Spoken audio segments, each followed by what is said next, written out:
Johns Hopkins Bloomberg School of Public Health, along with research institutions from around the world, and in partnership with WHO. The next slide, please. So I'm part of the World Health Organization's Department of Sexual and Reproductive Health and Research. Our department also hosts the Human Reproduction Program. This is a program which is co-sponsored by 6 UN agencies: UNFPA, UNICEF, UNDP, WHO, and the World Bank. So you have 6 UN agencies, 5 UN agencies, I'm afraid, are co-sponsoring this Human Reproduction Program.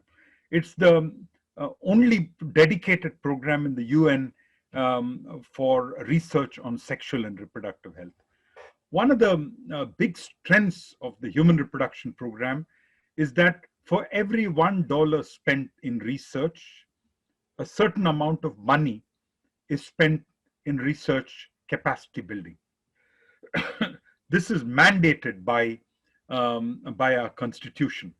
What this means is that when research is carried out, there is dedicated money in the portfolio to use for disseminating the tools that are used that develop from the research as well as the findings. And so this initiative is part of that effort. It's a research capacity building effort, and this is a partnership between HRP and APHRC as the Anglophone hub in our HRP alliance. And we are privileged to be able to work with HRP in this. The objectives of this set of 3 webinars, which is a first in a series of activities that we have planned with APHRC, is to share the findings, which was done very ably yesterday, and to build the capacities of researchers and programmers within Kenya and other sub-Saharan African countries on the methods and the tools that have been used. These methods and tools are available on WHO's website. They're available on the Global Early Adolescent Study website, and they are a global good. They're available for anyone to use, anyone to modify in any way they want. And what you will see today is in the presentations by Caroline and Vivian is some explanation of how to carry out this research, how to use these tools. Next slide, please. My next and last slide sets out what we've done in the first 2 webinars and what we're going to do in this webinar. The first slide explored the link between gender and adolescence, with a particular focus on sexual and reproductive health. Beatrice Maina, one of the APHRC staff members, presented some really interesting research findings from a number of studies that she carried out, that have been carried out by APHRC, by her and others. And I spoke to the findings from the Global Early Adolescence Study, phase 1. In the second part, we had Professor Bob Bloom introduce the Global Early Adolescence Study, its measures, and its findings that relate to gender. In this webinar, we're going to discuss lessons learned on using participatory approaches with very young adolescents. There is sometimes a misconception that you can't really do research with very young adolescents. They can't really answer questions. We won't get reliable answers. All that is not true. In fact, you can do research, but we just need to find different ways of doing that research, which is what our colleagues are going to explain. So that then is the agenda for today. Over to you, Peter, Hesbau, and the rest of the team. Can you hear me? Sorry. Yes, we can hear you very well. All right, thank you, thank you. And we can see your screen. All right, great. All right, so thank you very much, Chandra, for that intro and quick update. So what I'll do, I'll briefly talk about APHRC. So Chandra mentioned about APHRC, and I wanted participants to get to know who is APHRC. So that is what I'm going to do in 1 minute, and then I'll not take much time. So just 1 second. APHRC stands for African Population and Health Research Center. And the APHRC is a research organization headquartered here in Nairobi, Kenya, with a regional office in Dakar, Senegal. APHRC started in 1995. It's a research organization whose mission is to generate research. So that is the bread and butter of what we do. We also strengthen capacity of researchers and also engage policy makers to inform action on population health and well-being. So when I talked about the mission of APHRC, I talked about research, then research capacity strengthening, and then policy engagement and communication. So at a glance, this is how APHRC looks like. The largest division at APHRC is research. And under research, we have different units. We have, we have aging and development. So that unit is focusing on research on aging and development issues. We have education and youth empowerment. We have health and system for health. We have population dynamics and reproductive health. We have maternal child and well-being, urbanization and well-being. And then we also have a cross-cutting unit that provides services to these different units under research, and that is the data measurement and evaluation. So that is the largest division at APHRC. We also have the next division in terms of size is the research capacity strengthening. And this one we have different partnerships with university. Like one of our flagship program is CATA, Consortium for Advanced Research Training in Africa. We have fellowships and internship.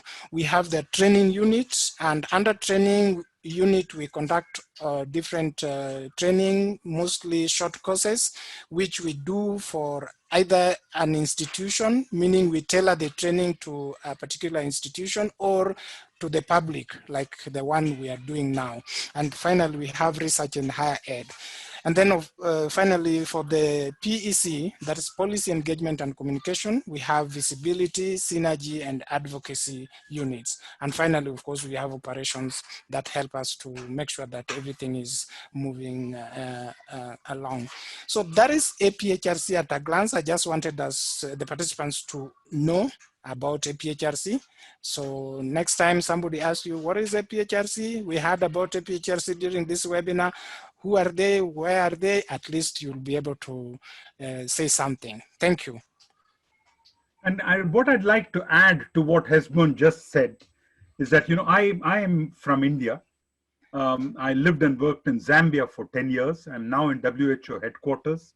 What we're trying very much to do in research capacity building is to use research institutions in the South to play the lead in this matter. We don't need research institutions from the North to do this. Where they have contributions to make, we can draw upon their contributions. But as far as possible, we want research institutions from the South, such as APHRC, which are world-class, to play that role. Thank you. Thank you very much, Chandra, for that addition. Over to Peter. It's Are you still there, Peter, or have you disappeared? no, it's your time, Chandra.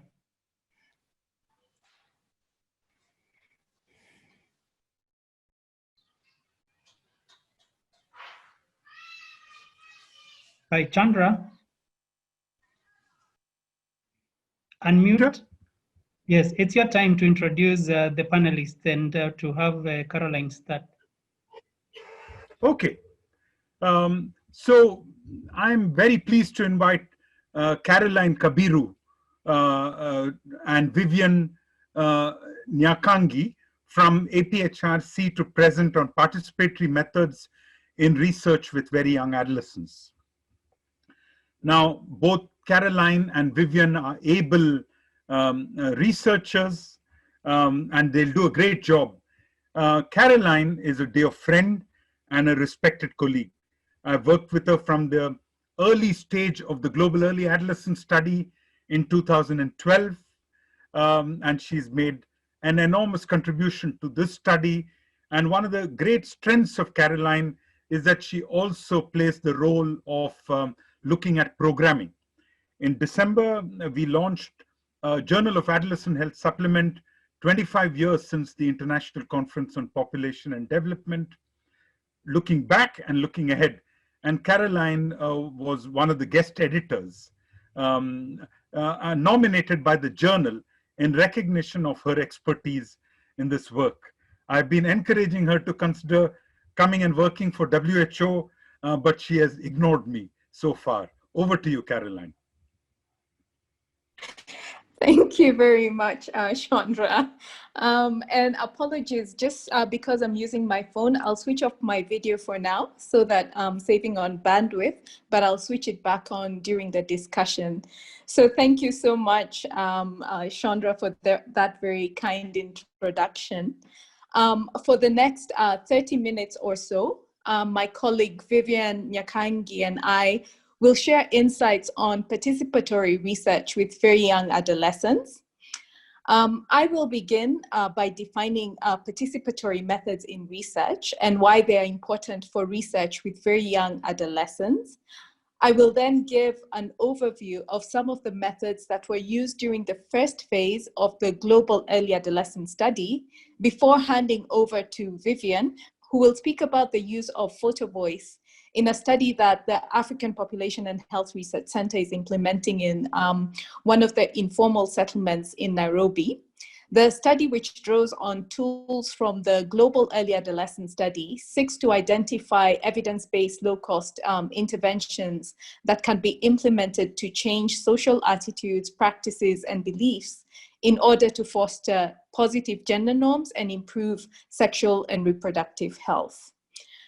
Before I continue, I'd like to acknowledge that in my presentation, I will be drawing on slides that were prepared and presented by Rebecca Lundgren, who works with the Center on Gender Equity and Health at the University of California in San Diego. And she presented these slides during a training of trainers that I attended for the Global Early Adolescent Study and has very graciously allowed me to use some of the slides. So I'd like to begin by defining participatory methods in research and why they are important in research with very young adolescents. A quick online search on participatory research will yield sources with multiple definitions of what participatory methods in research mean. One commonality across the definitions is the role of power. And as Cornwall and Jukes in their 1995 paper state, the key difference between participatory and conventional methodologies lies in the location of power in the research process. So unlike conventional methods where power lies in the researcher, in participatory research, participants are viewed as partners rather than subjects. And these types of methods aim to harness local knowledge and perceptions, and they are underpinned by a recognition that participants are best placed to describe their lived experiences, and therefore they're very useful when we're dealing with marginalized or underserved groups, including adolescents and very young and children. So why are participatory methods important when we're talking about research with very young adolescents? Although there is a rapidly growing body of research on very young adolescents, early adolescence is largely understudied. And in part, this is due to ethical challenges of engaging them in research, but also, as Chandra just mentioned in his introductory remarks, and I believe Professor Blum also spoke about it last week, there are concerns about the feasibility of conducting research with them. And so what happens is that a significant amount of research on early adolescence is based on retrospective reports from older adolescents. However, as has been documented by our own experiences with the Global Early Adolescent Study and other studies, very young adolescents can be reliable and competent informants if we as researchers empower them to share their experiences and concerns. And as illustrated in the quote that's on the right, when conducting research with adolescents, innovative methods that shift the power in favor of the adolescent are needed, such as the use of photos and drawings which facilitate the ability of children to express their ideas and opinions. And Vivian will be speaking to one of these methods, which is Photovoice. That said, I think we need to be cognizant of some of the differences when we're conducting research with very young adolescents compared with older people.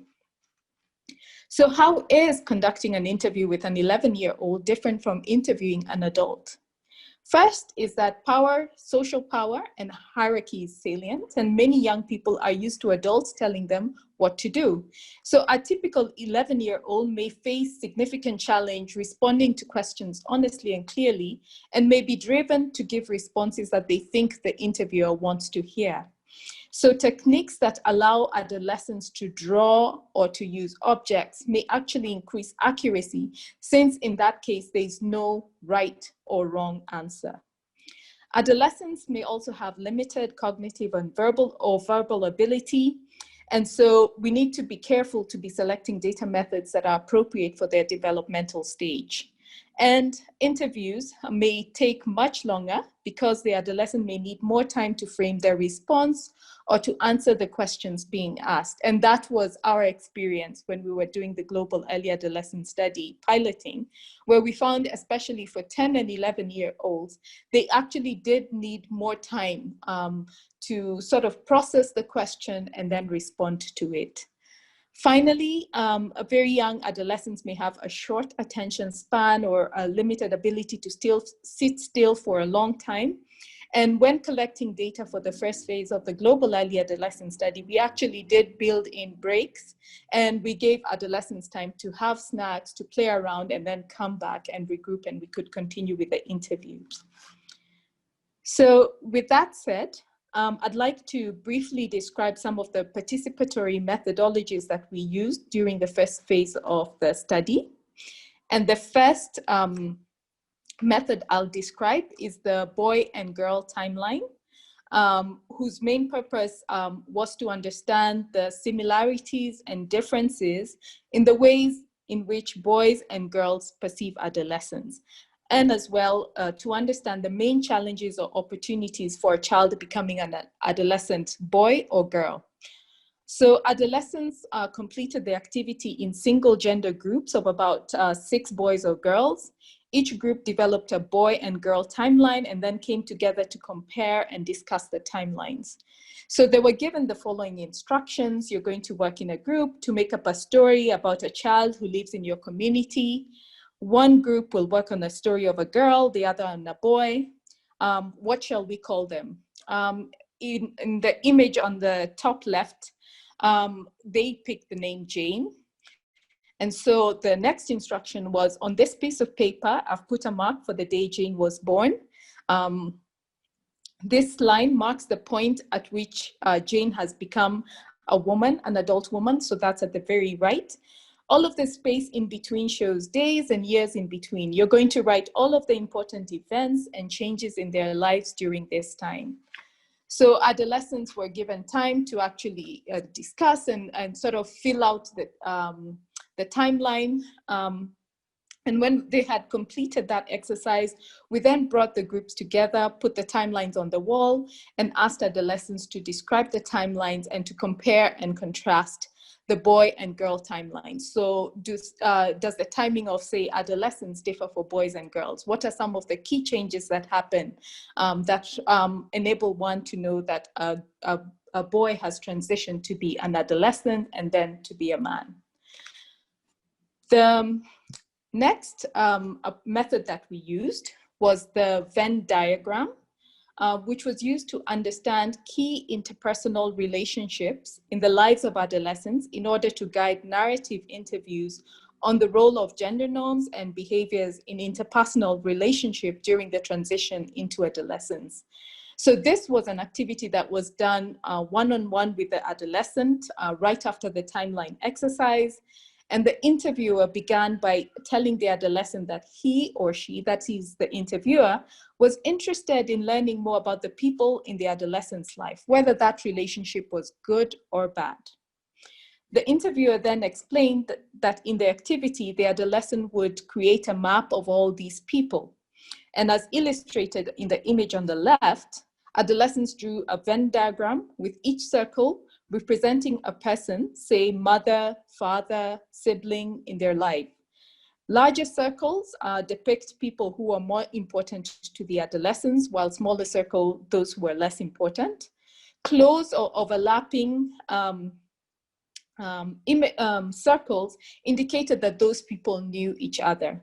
And then within each circle, adolescents drew a plus sign or a smiley face to indicate whether the relationship was good, or drew a negative, a minus sign or sour face to indicate that it was bad. After they had completed drawing, the interviewer then asked several follow-up questions that are illustrated here, a few of them. So let's talk about more about the circles you drew. I see that you made this circle bigger for your best friend. Can you tell me a little bit about your relationship with your best friend? How long have you known her? What do you usually do together? I see that you've marked your relationship to her as a good one. Tell me a little bit about that. What makes it a good relationship? Can you tell me whom you like to spend most of your time with? Where is this person on the diagram? What do you like to do with them? So those are just a few of the examples of the follow-up questions that were done after the adolescent had taken the time to draw all the circles representing people who are important to them. And these questions then guided the transitions to the narrative interviews, which informed the development of the gender scale that Professor Blum talked about in the webinar last week. Although the next method wasn't specifically a method to answer a specific research question, I thought it would be useful to briefly note that the Global Early Adolescence Study Toolkit includes a set of vignettes that are used to assess gender biases using stories about typical romantic or non-romantic relationships among young people. In other words, the vignette-based instrument seeks to understand how young adolescents think about a situation when it is the boy who's initiating or experiencing the situation versus when it is a girl. And so it's a good method to complement interview or survey type questions with young adolescents, because the responses are less about themselves and so are less likely to be biased. So the example on the right is about Mary, who's in the 7th grade. She has a crush on Peter, who's in the 8th grade, but she doesn't know him and has never spoken to him. She wants to get his attention, but is not sure how. What do you think she would do? So the vignette, if it were a boy, would be about John in the 7th grade who has a crush on Mary, who's in the 8th grade, and then just comparing how they respond differently in terms of the next actions that the person would do.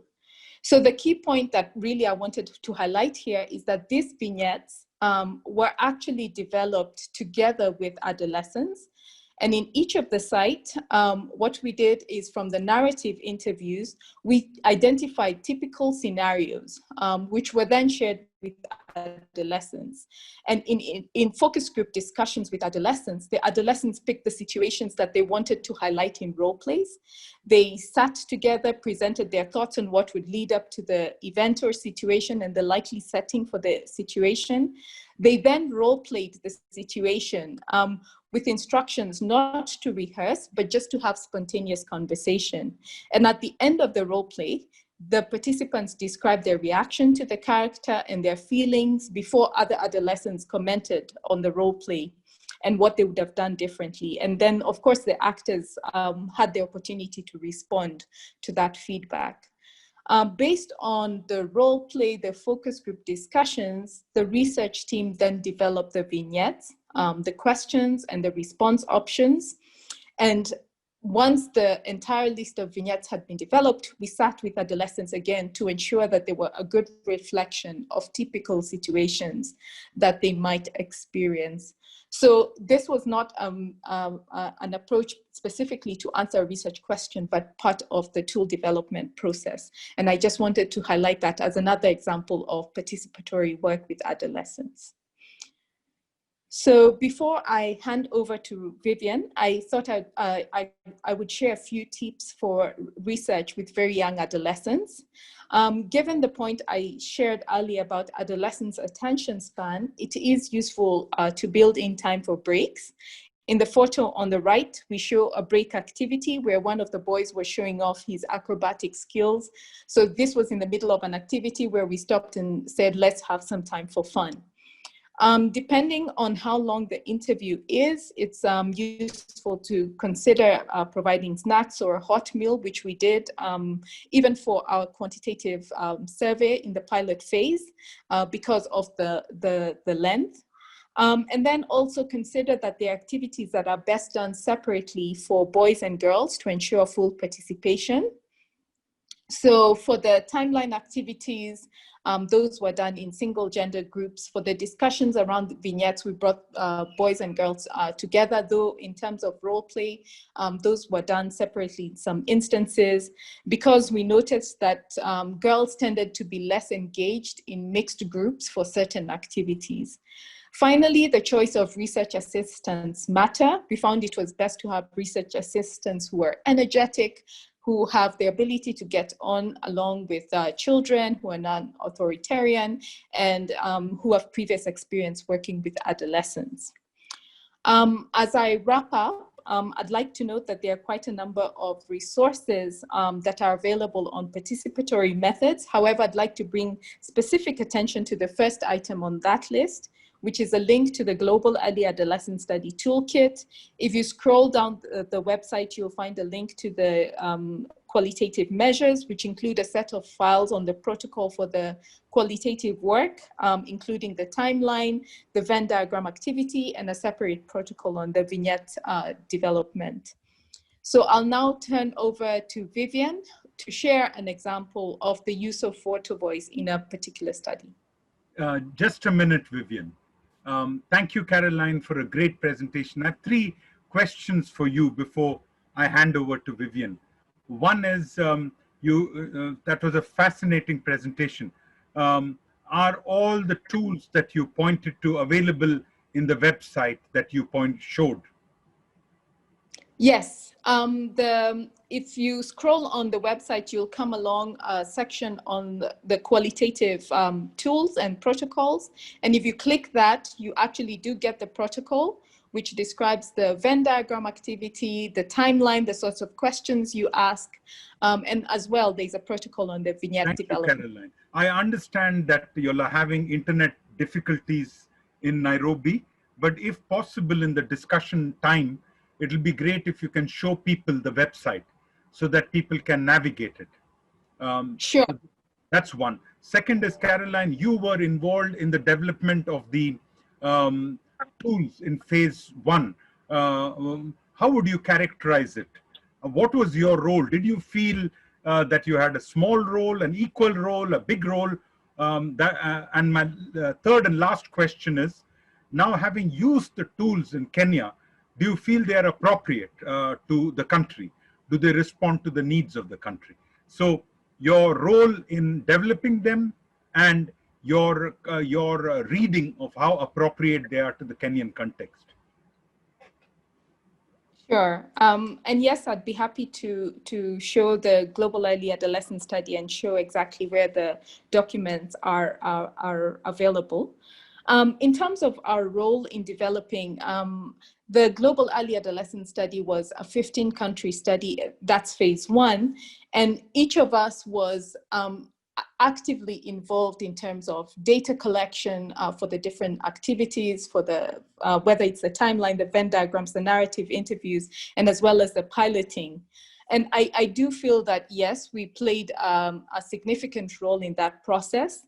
And especially with like the vignettes, where I did actually sit in on for the whole process of the Vignette development, I think the role that we played was integral to the tool development as they stand now.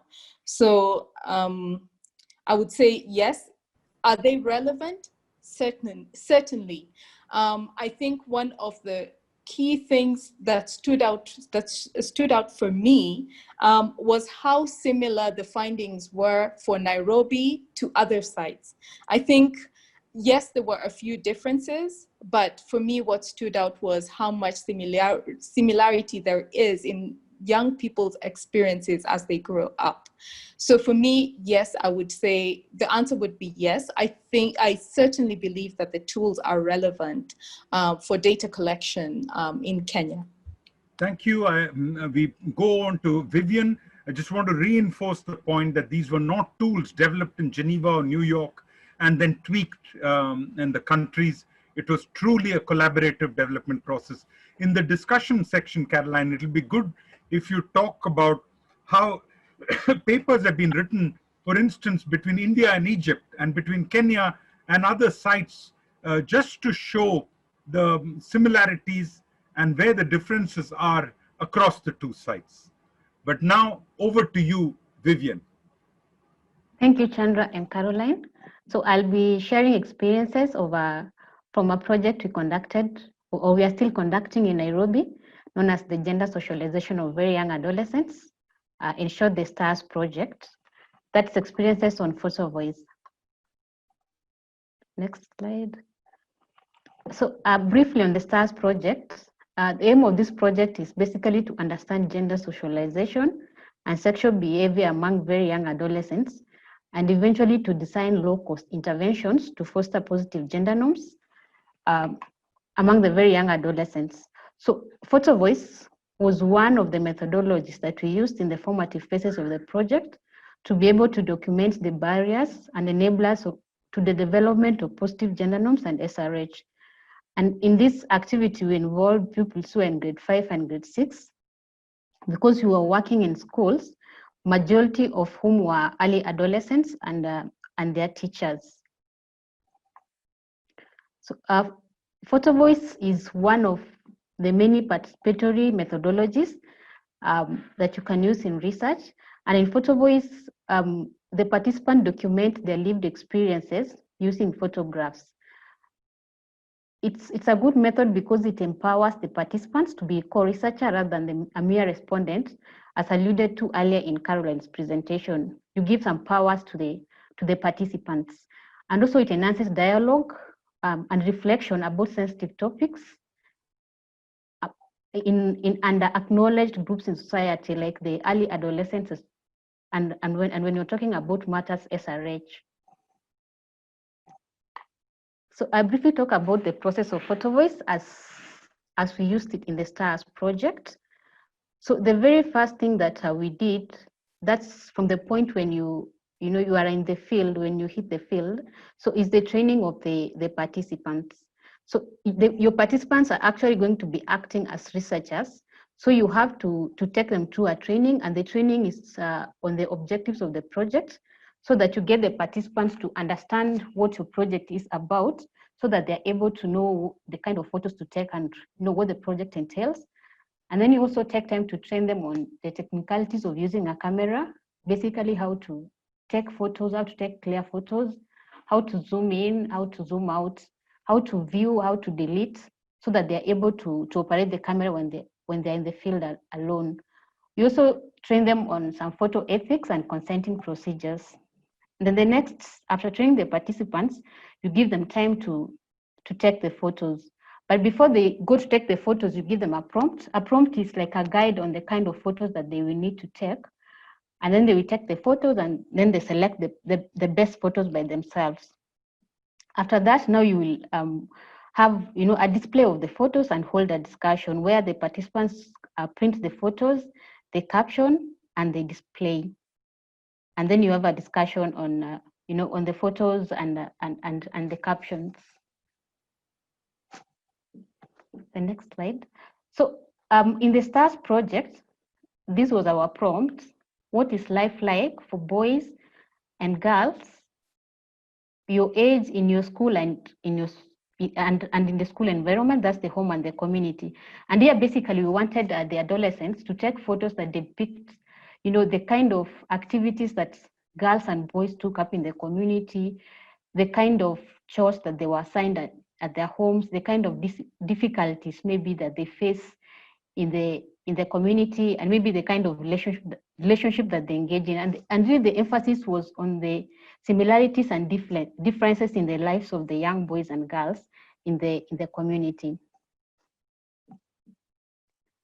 And then for the photo ethics, so here basically we wanted to make sure that the adolescents were safe as they were taking the photos, and also the community was safe, so that we don't breach,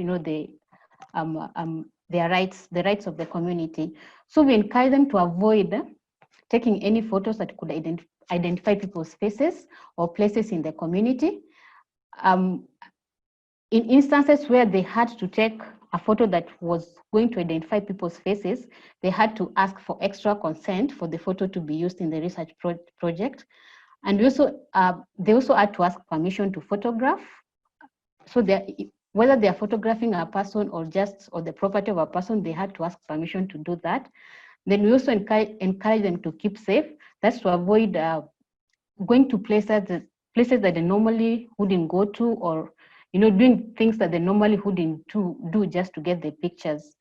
We also caution them again entering people's private spaces just to take the photos, and also to avoid disclosure of any embarrassing facts about people through pictures, through the pictures that they were taking. So for the photo taking activity, we gave the participants cameras for a day, and allowed them to take photos which they were to present the next day. So we gave them a day so that they were able to take photos within the school environment and outside the school environment. That's on their way home and even in their homes. So they capture a diverse range of activities for boys and girls. So we ask them to take photos of random people or things, or tell people to act. So like on the right, you can see a boy acting on the kind of activities which boys and girls do. And then they were supposed to take a couple of photos from which they would choose the best for printing and discussion. And they were the ones to choose the best. We were not involved in the process of the kind of, the choice of the photo that they want to present. They were also taking process photos. So the adolescents were actually working in pairs. So they were also taking process photos. So a process photo is a photo, showing an adolescent taking a photo. This is just for verification that this photo was actually taken by the adolescents. Then after the photo taking, the next exercise was now the printing and discussion, which happened now a day after them taking the photos. And in the printing and discussion, so we gave them time to review the photos. Then they selected the best photos for printing. They printed the photos by themselves. They captioned and they displayed. So as you can see, we used on the photo on the left, we used manila papers, where after printing the photos, they could stick them, and then just below the photo, they could caption, just to try and, just a short sentence to say, what the photo is trying to say. And then after that, now we held a discussion, this kind of like an FGD, just having the adolescents sit together, and then you discuss, why they took the photos and what the captions mean. And then these discussions now we audio recorded for further analysis and presentation. So some of the findings from our exercise, which were quite interesting, we found out that boys and girls at their age, they perform different chores within the family settings. And it was very interesting because they were really clear, like their course for girls and their course for boys. At that early age, they already knew what girls are supposed to do and what boys are supposed to do, as you see maybe in the next few slides on some photos that are presented. Then you also realize that there are differentiated activities for boys and girls, such as the kind of games that they played. So at that age, the boys and girls are already starting to engage in activities that are either male-like or female-like in societies, and boys were likely to take activities that were more masculine, and girls were to take activities that were more feminine within the society. And then we also realized that girls were more likely to miss school due to family-related activities. So this was interesting because even if boys could also miss school, but it was not due to family-related duties. So for girls, it was easier, like for parents to tell a girl to remain at home to do some work instead of going to school. And then the last thing that we found out was that at early adolescence, they have already started having notions of bad and good relationships.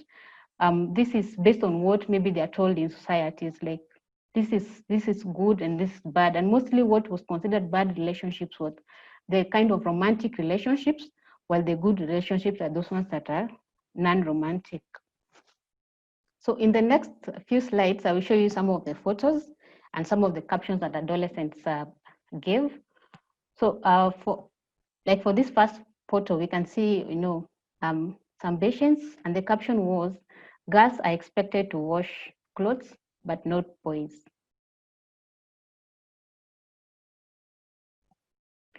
This one, we can see a young boy carrying water, and they said, "Boys' work is to fetch water. Girls are not strong, so they are given such work like washing utensils and washing clothes." And then missing school due to house chores. You can see a girl caring for a small baby or carrying a small baby. And the caption is, "If my parent leaves me with a baby to take care of for her to go to work, it's part of child abuse. I'll miss school, and that's bad." And this was striking because it was, for most of the photos, it was common to see a girl, having been left with some maybe family duties, like maybe taking care of the small ones, tending to some family business, instead of going to school. Next slide. Then this one, you can see it's notions of good and bad relationships. So the first photo on the left, it says some girls don't want bad relationships with boys, and then bad relationships, it sort of connotes romantic relationships. But again, we see the adolescent saying parents perceive opposite sex friendships to be bad. That's romantic. But a boy and a girl can have a good relationship that is non-romantic. So they already know that, I can be friends with a boy, a girl can be friends with a boy, but they may not be, it may not be a bad relationship, as opposed maybe to what the parents may be thinking. But they also know that there are some relationships that are bad. That means like romantic relationships. Next slide. So some of the reflections from adolescents on the exercise, they found it to be very, very interesting. They found the exercise to be interesting, and they liked, using cameras, taking photos, printing them. And I think this is the spirit of participation. Just a participant knowing that they're also able to, to do the work of a researcher. Theirs is not just to be a spectator, but also they can do it. Another interesting reflection was, the difficult part was taking someone's photo. When you want to take his or her photo while they're facing away, just when you're ready, they turn your head to your side and you have to delete and start all over again. This way, now they're trying to hide the identity of a person. This was also interesting to me because they also, the same problems that maybe as a researcher, when you get to the field you face and you have to look for solutions, they also face them, but they were able to also to get clear photos that are there to the kind of ethics that we gave them, despite the difficulties that they faced in the field. And the last one was, one of the adolescents said, "I learned the kind of games that girls and boys play." I think this was also quite interesting because sometimes as researchers, we just collect data and leave. But you see, when these kids really participate in the research themselves, they also go away with something. They learn something. Some things happen in society and they are kind of subconscious. But when you really get to engage with what's happening, you also get to learn something from it. So some of the insights I can give people maybe would want to do Photovoice with very young adolescents. Number one is I would recommend that you really take your time to train the participants. They really need to understand the process of Photovoice very well, and they need to understand the project so that they are able to, to get the right photos and the right captions, and also understand how to use the like the cameras very well, because that gives them the confidence to go ahead and and do a good job. And then the other thing is you give the participants as much autonomy as possible. As we can see in one of the reflections, they were happy that they were able to take the photos, they were able to print. So just allowing them to, to take lead in places that they need to take lead, like just taking the photos, printing by themselves, captioning, displaying, it really enhances that spirit of participation. Then also, I would say that there's a lot of information in the discussions, and with Photovoice, a lot of analysis really begins when you start holding discussions with these adolescents. If you take time and probe further and hold a very good discussion, you can actually get out of the field with 75% of the data analyzed, and it's really enriching. Thank you. That's all from me. Thank you, Vivian. That was fascinating. And there are a number of questions about Photoshop in the chat box. But before we get to that, I want to make 2 points. One is Professor Bob Blum, whom you all heard in the last webinar, has made a comment in the chat box, which I'd like to read out. He said, Caroline Kabiru played a central role in developing the GEAS measures. The vignettes is one example, and also the ACEs measure. Maybe you can talk about that in later on, Caroline. Was based to a great extent on the work that she and APHRC colleagues did. Thank you for acknowledging that, Bob. We'll have Caroline talk to that. Vivian, that was a fascinating presentation. From your brief bio, I know that you're a trained nurse, you are a trained researcher, and now you're training in economics. Now, you shared the perspectives of the adolescents. What are your perspectives, bringing these 3 disciplines that you have trained in? Can you share 1 or 2 key messages that you took away when you think of yourself both as a nurse, as a researcher, and now as an economist? I know you didn't expect that question. Yeah, I did not expect that question. But what I can say is the health of the adolescents is important, and especially from the perspective of their sexual and reproductive health. From the economic perspective, we know that the adolescents are, health is an investment. And adolescents, investing during the stage of adolescence to improve the health of the adolescents is a worth investment to make, as it can improve the economic perspectives of a country and also the economic perspective of the communities. Thank you. That's a very, very good answer. Important to invest in for a number of reasons, including economic reasons. I'm just going to switch off the air cooler to reduce the background noise. Peter, my friend, how many minutes do we have for the discussion? It seems we have about 6 minutes. Can you quickly answer these questions, Vivian? I'm confused on the precautions on Photovoice, as the participants will suggest the type of photo taken. And another one is, what kind of cameras were they given? Was there any security risk? How was this managed? Quickly, so that then we can get Caroline to say a few words as well. Okay, the first question on the precautions, I don't understand it very well, but I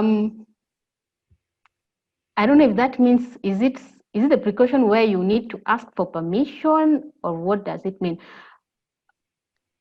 So why don't we leave that question, and we can let's leave it alone. Yilma explain that. Meanwhile, you can answer the other question. What kind of cameras were they given? Was there any security risk when they're going in the townships with the cameras? And how was this dealt with, and how was printing done? Okay, they were given the small handheld cameras, the one that are the size, like the size of a phone. It was a security risk, and that's why we encourage them to work in pairs. And also, given that these are the kind of environments that they have grown in, we ask them to be, like to avoid areas that were insecure, like avoid going to places like, hidden places, places that they could be mugged. So we asked them to avoid such places. These kids have already grown up in slums, so they have an idea of the kind of places that they should avoid going. So we really encourage them to avoid going to robbing occur? Did anyone lose their equipment? No one lost the equipment. Very good. What about printing? The printers, we had the small tiny printers, the very tiny ones that are the size like slightly bigger than a phone. So they were just, and we were using them in the classrooms in the schools. Okay. So two quick questions. So Mekdes Yilma has asked a question about how did they ensure privacy when they were taking photographs? So they were supposed, first of all, to avoid taking any photo that identifies a person. So we asked them to take photos either from behind, or even if they were to take from the front, they were not supposed to show the head of the person. But they had to ask for permission to take the photo. So it was not like snitching on someone and taking their photo. You have to ask for permission, but just avoid any identifying, images of the person. Okay, one last question. And Peter, my friend, could we please stay on for just another few minutes, another 5 minutes? Yes, I think we can do that so that we can try to answer the questions. There are many, but you can try to handle them. Very good. There was one question to you then before I go to Caroline. This is from Maria Carmela. She asks, in your study, how did you determine the data saturation had been met? So, okay, we already had a predetermined a population, a number of adolescents that we had to involve, and those were 24 adolescents working in pairs. But we only had 4 discussions, so we had to group them in like 4 discussions. So yeah, we were not doing it until we get all the information, but we just had four discussions which we held with the adolescents. Thank you so much, Vivian. Thank you for sharing your personal perspectives and your answers. Caroline, there are a number of compliments for your presentation and a number of questions. So I'm going to give you 3 questions that have come. One is your perspectives on the acceptability of snacks and meals for children. I think this is useful, but in some cultures, parents discourage their children from eating food provided by an outsider.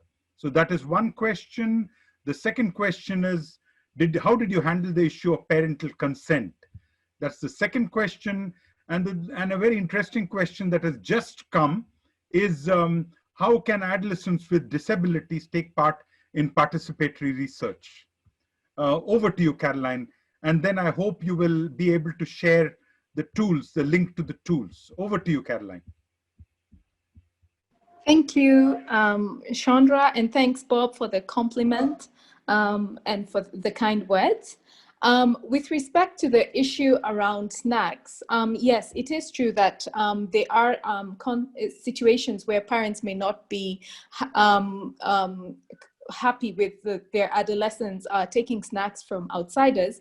But what we did was to ensure that that was part of the parental consent, where you're telling them what their child will be involved in and anything that they will receive as a result. And for that, we did actually mention that we were providing food and snacks to the adolescents who were coming. And we did not get anyone indicate to us that they were not happy with their child receiving food as part of their participation. In terms of the parental consent, we got that at household level. For the Nairobi site, which is different perhaps from some of the other sites, is that our work was actually nested in a longitudinal health and demographic surveillance site where we have routine data collection. So we were able to go to the actual households and speak to the parents and ask them for their consent for their adolescent to participate in the study. And then what we did was we gave them a card that they were to give to the adolescent, who would then bring the card as proof that they had received parental consent. So that's how we went around it. The parental consent was obtained at household level, but we actually did all the activities within a school in the community. And part of the reason for that was also around concerns about privacy, how much privacy young people would have if they were doing the interviews at home. So parental consent was obtained at home. I think the last question is an interesting one. How do you engage adolescents with disability? And I think many times we unfortunately are forced to say that certain groups of adolescents cannot participate because we're not able to provide the necessary measures to enable them to engage. So for example, if we don't have any field workers who are able to communicate, say with sign language, then unfortunately, then it means that those who are hard of hearing are not able to participate. But I don't think that that should be an excuse, and it's something that I think we really need to pay more attention to, because adolescents with disability do tend to be left out in a lot of research. In our particular case, I don't recall that we had any young person with a disability. I think there was one who unfortunately had a physical disability that meant that they couldn't actually come to the venue. So unfortunately, they weren't able to participate. But as much as possible, it would be good to take deliberate measures to involve them. And yes, they could be involved as long as measures are put in place to support them. So I don't know, Chandra, if you want me to show the... No, yeah, exactly. I just want to say two things. One is, there's a question from Leslie Gittings from Cape Town saying, will these materials and presentations be made available? The materials from all the three webinars will be made available, and they are freely available for use. And after the first webinar, when there were a number of questions asked, we said we would come back to you. We have put together a package of papers for you to use. For instance, you know, gender socialization in single parents. But maybe now you can show us the tools, Caroline. And then before we wrap up, just to say that Peter wants to launch a small three-question poll before you wrap up. This is the end of the first set of webinars with APHRC, but APHRC will continue to carry out capacity building activities, and hopefully when the COVID situation is a little bit better under control, we may follow up with more face-to-face trainings and exchanges like this. So now 2 minutes for you, Carolyn, just to show people the tools, and then I hand over to Peter. And on my behalf and on behalf of Marina, thank you all very, very much. Thank you. So I believe everyone is able to see the link. Yes, please. The link might not be very clear, but I think unless you zoom in, it's the GEAS study. So GEASTUDY.org. And if you look on the right-hand side of that page, you'll see an option to download the measures. And that's what gets you to this page. And if you scroll to the very end, you'll see the global adolescent qualitative measures. And what that includes is the narrative interviews, documentation forms, protocols, training materials, Vignette workshops, Vignette protocol. And if you click on the download the qualitative measures, it will bring up a window asking for some information from about you. But then at the very end, once you've completed all the sections, then you're able to download the materials. So once you click submit, you're able to download all the materials.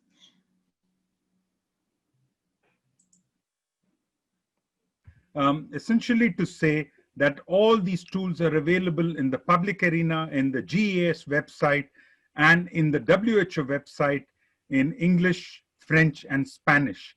Before Peter hands over, there's one quick question. Thank you. This is from Faith. Faith says, thanks, Caroline, for an insightful presentation. The tools you presented are very relevant. Can they be used for older adolescents, 15 to 19? Okay, thanks for that question, Faith. The tools were actually developed with adolescents 10 to 14, but in terms of the actual methods, in terms of vignettes or timelines, these are actually tools that have relevance across different age groups. If you go on the online and you search on participatory methods, you'll actually find that Venn diagrams, timelines, Photovoice are used with different age groups. I personally have been involved in Photovoice with women of reproductive age, where we were trying to understand the challenges that they face balancing childcare and work. So the simple answer is yes. Thank you, Caroline. The last point, there was a question on what participatory methods would you recommend given the COVID-19 circumstances? We don't have time to address that, but we will include a whole set of studies that have been carried out by GAGE, Gender and Adolescence Global Evidence, where they have done studies in a number of countries with large sample sizes, as well as they put together a toolkit, participatory research toolkit in the context of COVID-19. We can make that available, but you could check the website, the GAGE website. Over to you, Peter. Thank you, Chandra. I just want to launch a 3-question poll. Please do answer, our attendants, please do answer these as soon as you get it. It's just a very short one. Thank you for that in advance. So it should have appeared on your screens now before you leave. So probably if there's any other, is there any other question that we haven't answered, Chandra, that can be answered in the meantime as the participants are filling the poll?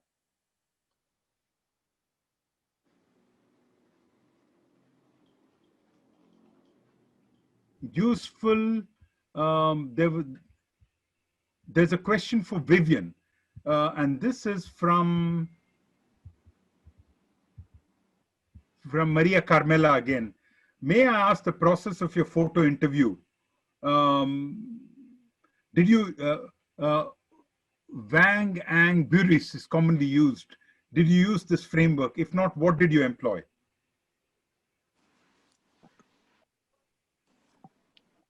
Sorry? Over to you, Vivian. The process of our photo interview. Yes. Yes, process of your photo interview. So if the question is not clear, we'll ask Maria Carmela to send us a message which we can follow up. Okay, okay. Professor Bob Blum has added that we would also be glad to share the COVID module, qualitative and quantitative, that we are fielding right now. Anybody who is interested can write to Professor Blum at rblum@jhu.edu. So I don't think there are any other unanswered questions.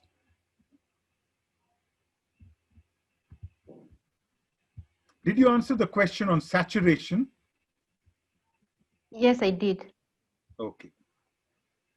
Okay, probably, I think, Vivian, the question about from, I'm trying to look for it right now. The one that, is it Faith that sent it? Yes, Maria Camela, about the process of the photo interview. She's asking about particularly what framework you used. She mentions that Wang and Buris is commonly used. Did you use this framework? If not, what was employed in your study? Did you use any particular framework in terms of the photo interviews?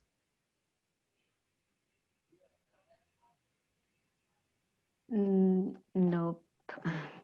It's okay, no problem at all. I think Maria Carmela, we will put our heads together and they will respond to you with an answer to that question. All right. There's a nice comment from Isangava saying that was amazing. Thank you so much, APHRC, for organizing this. And my congratulations as well to the entire APHRC team, to you, Peter, to Evelyn, to Hespau, to Caroline, to Beatrice, to Vivian. All of you are stars. You've done a fantastic job, and that is seen reflected in the feedback. Thank you. Thank you so much, and thank you as well. Can you say a word, Peter, about materials being posted so that people can know where they can get the presentations, etc.? And then you Yes. can close. Yes, all right. So I want to particularly thank you, all of you panelists and attendees for attending this webinar.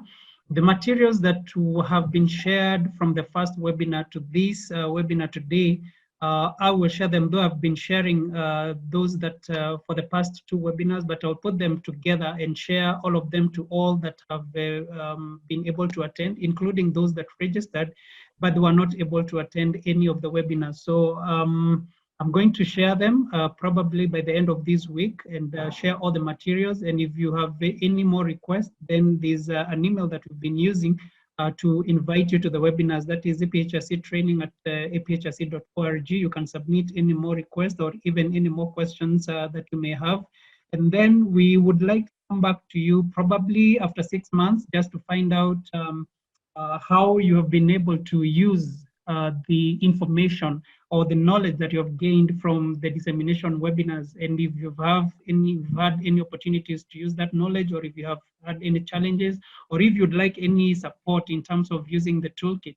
And so maybe we'll come back after maybe around 6 months just to find out that. So I want to take this opportunity to thank you very much and to say God bless.